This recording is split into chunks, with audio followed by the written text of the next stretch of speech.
माननीय माधव शाह जी पर। मान्यवर, मैं बड़े दुख के साथ कहना चाहता हूं कि हमारे इस सदन के वरिष्ठतम सदस्य श्री आजम खां, जो लखनऊ अलीगढ़ यूनिवर्सिटी के छात्र संघ के महामंत्री भी रहे हैं, पार्लियामेंट के मेंबर भी रहे हैं, राज्यसभा के सदस्य भी रहे हैं और बहुत दिनों तक इस सदन में सरकार के संसदीय कार्य मंत्री भी रहे हैं। उनके विरुद्ध इस सरकार ने लगातार किस भावना से तमाम प्रकार के फर्जी मुकदमे लगाए और उनको जेल में डाला। 2 साल से ज़्यादा वो जेल में रहे। सुप्रीम कोर्ट से उनकी जमानत मंजूर हुई और वो अब जमानत से बाहर रहने के बाद भी ये सरकार उन्हें परेशान करने की गरज से रोज नए नए हथकंडे अपना रही है। जिस तरह से यहाँ मुकदमे लिखे जाते हैं मानवर, आप भी उसको देखते होंगे। इस प्रकार की प्रक्रिया कभी हुई नहीं। छोटी छोटी बातों पर मुकदमा लिखना, छोटी छोटी बातों पर फर्जी ढंग से चालान करा देना। अभी कुछ दिन पहले जब वो जमानत से छूट के आए तो उनकी जमानत खारिज कराने के उद्देश्य से सरकार के तरफ से या वहाँ पुलिस अधिकारियों की तरफ से उनके विरुद्ध मुकदमा दर्ज कराने की कोशिश की गई है कि वो गवाहों को धमका रहे हैं, गवाहों को डरवा रहे हैं और इसी के साथ साथ उनकी यूनिवर्सिटी में, अभी अखबारों में पढ़ा है, यूनिवर्सिटी को बर्बाद करने के लिए उनके खोद खाद कर रहे हैं। कह रहे हैं कि उनके स्कूल में सफाई करने वाली मशीन थी, उसके टुकड़े जमीन में गाड़े गए थे, वहां से खोद के निकाले जा रहे हैं। उसको निकाल कर उनके ऊपर मुकदमा लिखा जा रहा है। ये यूनिवर्सिटी बहुत अच्छी यूनिवर्सिटी थी मानवर, इसके शिलान्यास में मैं भी गया था और बहुत अच्छी ढंग से चल रही थी।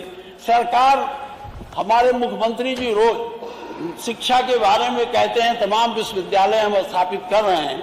वो भी एक विश्वविद्यालय है, उसे तबाह करने का, बर्बाद करने का इस तरह से जो खुली छूट सरकार के तरफ से अधिकारियों को दी जा रही है, ये बहुत उचित नहीं है। और न तो वो अपराधी हैं, न वो कोई क्रिमिनल है, न ही वो कोई डकैत हैं। उनको, उनके बेटे, उनकी पत्नी को पिछली बार जेल में रखा गया था। मनवर में मिलने गया था। ये जो काल कोठरी बनी थी सीतापुर जेल में, जिसमें फांसी के सजा वाले रखे जाते थे, जिसमें एक तख्त पड़ सकता था, उसी तख्त पर वो रात दिन सोते थे और कोई ऐसी व्यवस्था नहीं थी। उन्होंने कहा भाई रात को हमारा दरवाजा खोल दो, इस गैलरी में हम घूम लें। वो दरवाजा भी नहीं खोला गया। बहुत बड़े अपराधी की तरह से, जिस तरह से अंग्रेजों ने अपने विरोधियों को काल कोठरी में बंद कर परेशान करने की कोशिश की थी, वही प्रक्रिया इस लोकतांत्रिक सरकार में अगर चले तो अच्छी बात नहीं है। हम सभी लोग यहाँ, सब लोग आंदोलन में जेल गए हैं, विभिन्न धाराओं में भी जेल गए आंदोलन में, जो फर्जी मुकदमे लिखे जाते थे। लेकिन इस तरह का व्यवहार कभी किसी के साथ नहीं होगा। यहाँ तमाम हमारे साथी हैं जो इमरजेंसी में भी जेल गए होंगे, हम लोग भी जेल गए थे, मीसा में भी बंद थे, लेकिन सरकार के तरफ से इस तरह से व्यवस्था नहीं की गई थी कि आपको एक काल कोठरी में बंद कर दिया जाएगा, आपको निकलने नहीं दिया जाएगा, आपको किसी से बात नहीं करने दिया जाएगा। मैं खुद उनके गांव गया, सारे पुलिस वाले, गांव क्या रामपुर गया, हमको घेर लिए, कहे आप उनके केवल अकेले उनके घर जाइए, आपके साथ कोई जा नहीं सकता। इस तरह से सख्ती का क्या मतलब है? कोई बड़े अपराधी आज सड़कों पर घूम रहे हैं, जिनके पीछे इनके पुलिस नहीं है। एक पढ़े लिखे, एक विद्वान, एक जनप्रतिनिधि के खिलाफ यह सरकार इस तरह से पीछे पड़ी हुई है। इसके लिए मैं आपसे चाहता हूं, मानवर, उनको ये जो फर्जी मुकदमे लिखे जा रहे हैं, मैं संसदीय कार्य मंत्री जी से भी आप घेरे बैठी है। अच्छा, आज भी बता रहे हैं पुलिस घेरे बैठी है, फर्जी मुकदमे लिखे जा रहे हैं। कोई इतने बड़े अपराधी नहीं है, कोई इतने बड़े अपराधी नहीं है कि रोज फर्जी मुकदमा लिखाओ। और संसदीय कार्य मंत्री जी तो इधर थे उधर थे, सब लोग यहीं बैठते थे, उनके कामों को भी देखते थे।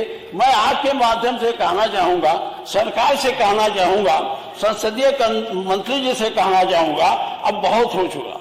2 साल 2.5 साल तो इमरजेंसी में भी नहीं बंद रहे, 20 महीना रहे और 20 महीने के बाद एक जनप्रतिनिधि को, जो न कोई डकैत है, न कोई चोर है, न किसी प्रकार का माफिया है, उसको इस तरह से जेल में रखकर और फर्जी मुकदमे द्वारा छोटे छोटे मुकदमे, ईंट चोरी, अब किताब निकाला जा रहा है कि किताब चोरी होकर वहां रखी है, अब सफाई मशीन तो मैंने बताया वो खोद के निकाला जा रहा है। तो ये बहुत अच्छी बात नहीं है। और राज्य में सरकारें आती जाती हैं, संसदीय कार्य मंत्री जी हम लोग भी वहां रहे हैं, हम लोग भी इधर, आप इधर थे, हम लोग भी उधर रहे हैं। कभी इस तरह की घटनाएं नहीं होनी चाहिए और आप उनके बारे में खुद जानते हैं वो क्या है। ये सही है कि उनको जानबूझकर परेशान किया जा रहा है, तो इतना बड़ा आपराधिक घटना नहीं है जिसके नाते उनको इतने दिनों तक जेल में रखा जाए। मैं अध्यक्ष जी आपके माध्यम से ये चाहता हूं कि सरकार को आप ये निर्देश दें, इस तरह से अनावश्यक या कोई बात है तो एक उससे जांच करा लें। ये सिपाही दरोगा जाके रोज मुकदमा लिख देता है, सही है कि गलत है कोई पता नहीं। कम से कम आपसे मेरा आग्रह है इसमें आप हस्तक्षेप करें। आपका एक जनप्रतिनिधि है और जो बहुत गंभीर जनप्रतिनिधि रहे हैं, एमपी रहे हैं, राज्यसभा सदस्य रहे हैं, यहाँ 9 बार के एमएलए रहे हैं, संसदीय कार्य मंत्री रहे हैं, नगर विकास मंत्री भी रहे हैं। ऐसे लोगों को इस तरह से न परेशान किया जाए।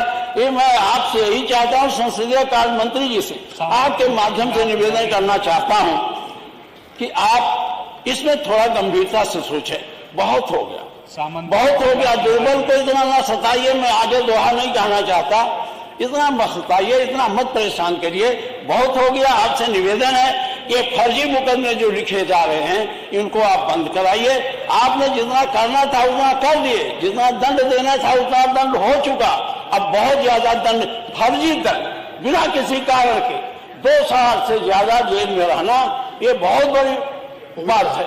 इसलिए मैं आपके माध्यम से चाहता हूं कि संसदीय कार्य मंत्री जी इसमें कुछ हस्तक्षेप करिए और पुलिस को जरा आप हिदायत करिए, फर्जी मुकदमे क्यों लिखते हैं। इसलिए मुझे आपसे कहना है, मैं फिर आपसे आग्रह करता हूं आप इसमें हस्तक्षेप करें, क्योंकि वो यहाँ उनके संरक्षण की जिम्मेदारी भी मान्यवर आपकी है। स्पीकर जो होते हैं वो हमारे सभी हितों के रक्षक भी होते हैं, तो हमारे इन हितों के रक्षक के नाते आप इसमें हस्तक्षेप करिए, मुख्यमंत्री जी से बात करिए, संसदीय कार्य मंत्री से बात करिए और इस तरह से अब परेशान न किया जाए। यही मेरा आपसे अनुरोध और इस पर चर्चा कराई जाए। बात आ गई।